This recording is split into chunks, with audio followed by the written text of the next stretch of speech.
ध्यान से सुने, माइक दुनिया में जमाना बेटा जौन बेटा अपना बाबू माई के नाम मानेला सबसे बड़ा अपराधी होगा। कितनो यज्ञ करा ली, कितनो दान कर दी, लेकिन माई या बाप पर हम प्यार ना लुटाई तो दानी को होना कहा है। ध्यान से सुने कि माई ऐसन दानी के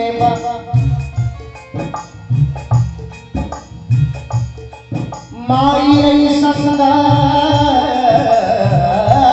के जे दूध करे माई ऐसन दानी के जे दूध करी सौ मन से ज्यादा दूध पिया के तो करी सया। माई ऐसन दानी के जे दूध करी दान सौ मन से ज्यादा दूध पिया के अरे तू की करी सया। लेकिन ओ माई के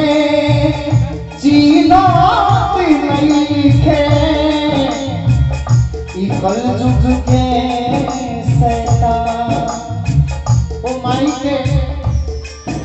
कल जुग के शैतान जीनत नहीं खे। बियाह शादी के भई जहां के मेहरारू आई तो माई अपन पक्का के घर में सुतल तारी बेसी ना 2 महीना बाद माई के भुसौली में जाही के भाई ई माई के प्यार का बेटा है। लेकिन एगो बात हम कहें ध्यान से सुनम, केहू से ना बोली। माई के प्यार जौन होला अमृत समान होला।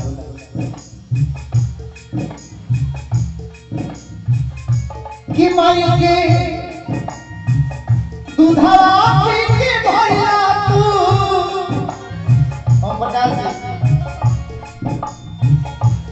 बबुआ हो राजा हो बबुआ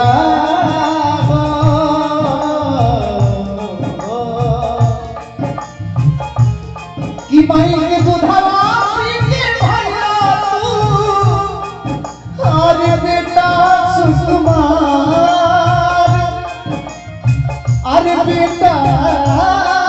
सुकुमार चाहिए इसके साथ हम कहते हैं बात की कि माई जैसन हो 100% अगर सच्चाई लागे तो ताली बजाते हैं कि माई जैसन हो के करी दुनिया में प्यार माई जैसन हो के करी दुनिया में प्यार माँ की ममता अरे माँ की प्यार माँ की तो प्यार समंदर से भी गहरा होला लेकिन माँ एक बेटे का प्यार माँ के प्रति कैसा होता है ये देखना है तो जाके अनाथ आश्रम में देखिए वहाँ लाखों करोड़ों माँ किसी ना किसी बेटे की माँ वहाँ पड़ी रहती है किसी ना किसी बेटे के पिता वहाँ पड़ा रहता है लेकिन वह माई कोरा में खेलवली तो झूला पर झूलवली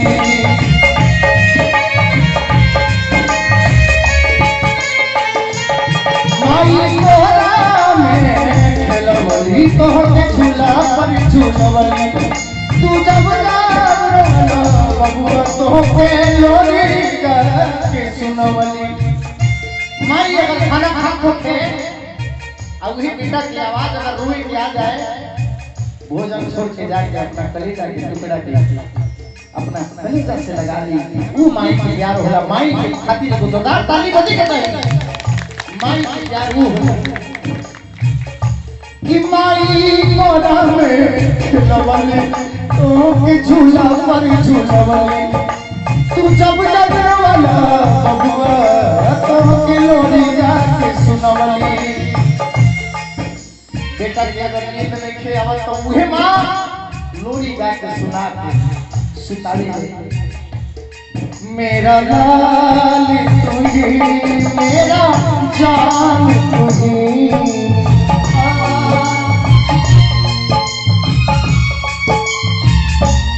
बड़ा सुंदर भजन एगो राधे संग सिया कोई जगह ले कि तोहरा दूधवा के पीना आई रे माई तोहरा ममता में साजना समय मरी तोहरा ममता में साजना समय मरी और पहले खिया में तब तू खालू इतना रखे लुधया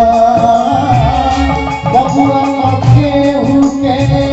नजर मलाए गाया बड़ा भगवा लास्ट बात है वो माई की प्यार खाती तू लाइन कहीं समझ में आई तो ताली बजाई ऐसे कि माई के दूधवा ऐसा हो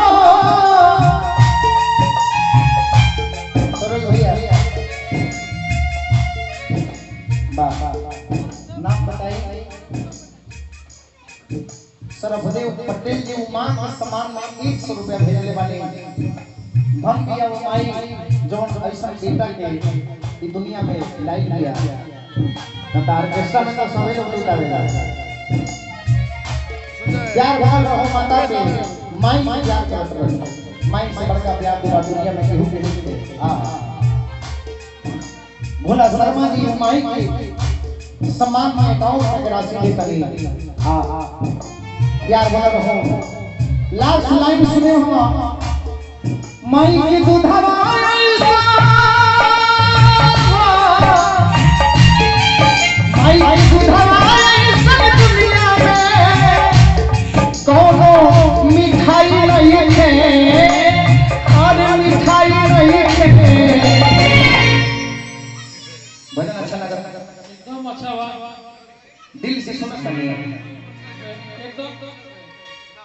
एकदम अच्छा ताली बजाइए जोड़ी बजा के नाम लास्ट लाइन में है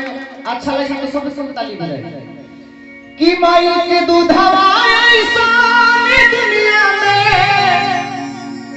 कौन मिठाई नहीं खे अरे मिठाई नहीं खे ये लाइन सुनने में ठीक लगी ताली बजा कि वो भागा बाटे वो भागा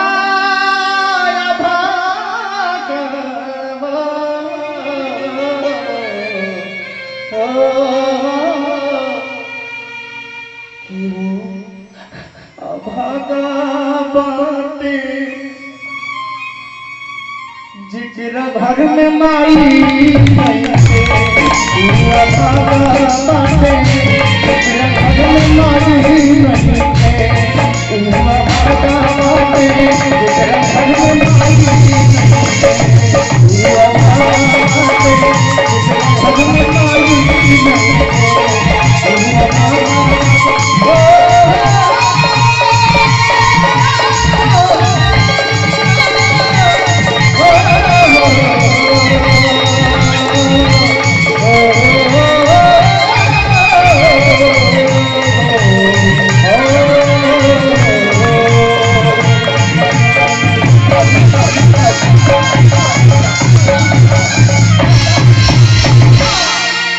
अच्छा लगा, बंगाली से ताली बजा दिया।